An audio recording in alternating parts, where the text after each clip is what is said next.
नमस्कार दोस्तों, द संकेत लाइव में आपका स्वागत है। आज हम बात करेंगे एक ऐसे ऐतिहासिक कदम की जो भारत के सामाजिक ढांचे को हमेशा के लिए बदल सकता है। 2025 की जाति जनगणना। केंद्र सरकार ने आजादी के बाद पहली बार जाति जनगणना को मंजूरी दी है। ये जनगणना 2025 में शुरू होगी और इसके नतीजे 2026 से 27 के बीच तक आ सकते हैं। लेकिन सवाल ये है कि आखिर ये जाति जनगणना क्यों जरूरी है, इससे किसे फायदा होगा और क्यों 2011 की जाति जनगणना के आंकड़े आज तक छिपाए गए। तो चलिए विस्तार से समझते हैं। पहले थोड़ी हिस्ट्री समझते हैं। 2011 की जनगणना में 29 कॉलम थे, जिनमें नाम, पता, व्यवसाय, शिक्षा और SC/ST की जातियों की जानकारी शामिल थी। लेकिन अब 2025 में जातियों की गिनती के लिए नए कॉलम जोड़े जा सकते हैं। यह फैसला तब लिया गया जब सेंट्रल कैबिनेट ने हाल ही में जाति जनगणना को अप्रूवल दिया।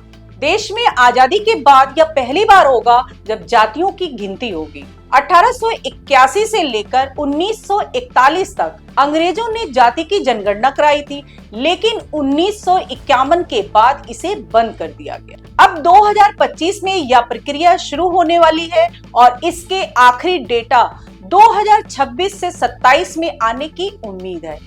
यह तब हो सकता है जब जनगणना एक्ट 1948 में OBC के लिए संशोधन होगा। राहुल गांधी ने 2023 से ही इस मुद्दे को जोर से उठाया है। उन्होंने कहा जाति जनगणना जरूरी है ताकि हर जाति की हिस्सेदारी का पता चल सके। The elephant in the room is that 90% of India, OBCs, Dalits, Adivasis, they don't play the game. They're not even in the game. Caste census is one of 3 ideas. It's a simple exercise to say, okay, we got independence 1947. We've been going for a while now. Let's see how have the lower castes, backward castes, Dalits, how have they integrated into this system? What is it actually that they're participating in? Now, there are 2 other components. One is the idea of a socio-economic survey. So we want to not only understand how many Dalits there are, how many OBCs there are, but we want to understand what their social position looks like, what their financial position looks like, what their economic position looks like. And the third component, which I think is very important, we want to take a look at India's institutions. We want to look at the media, healthcare, we want to look at education, the owners, the structures that deliver these services. And we want to get a sense of what is India's participation in these institutions. This is now an unstoppable idea.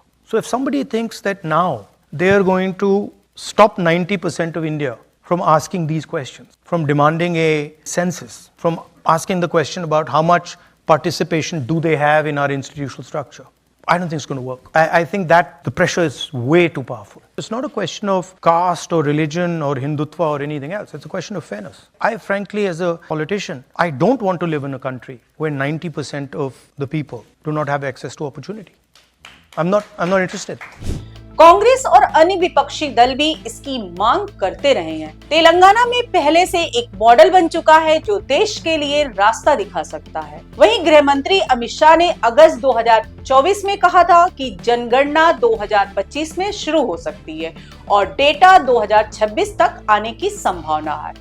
लेकिन कोविड-19 के कारण 2021 की जनगणना टाल दी गई थी, जो अब तक नहीं हुई। 2011 में मनमोहन सिंह सरकार ने सामाजिक आर्थिक जनगणना कराई थी, लेकिन उसके डेटा कभी जाहिर नहीं किए गए।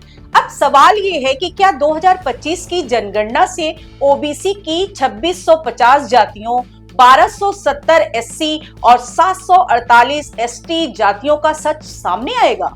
यह जानकारी हमें समाज के हर पहलू को समझने में मदद करेगी। तो सोचिए, अगर यह जनगणना होती है और डेटा आता है कि OBC की आबादी 50% से ज्यादा है, तो क्या आरक्षण की सीमा 50% से आगे बढ़ेगी? आप क्या सोचते हैं? क्या यह कदम समाज में बराबरी लाएगा या नई बहस को जन्म देगा? आपकी राय कमेंट में जरूर बताएं। मिलते हैं अगले वीडियो में, तब तक के लिए नमस्कार।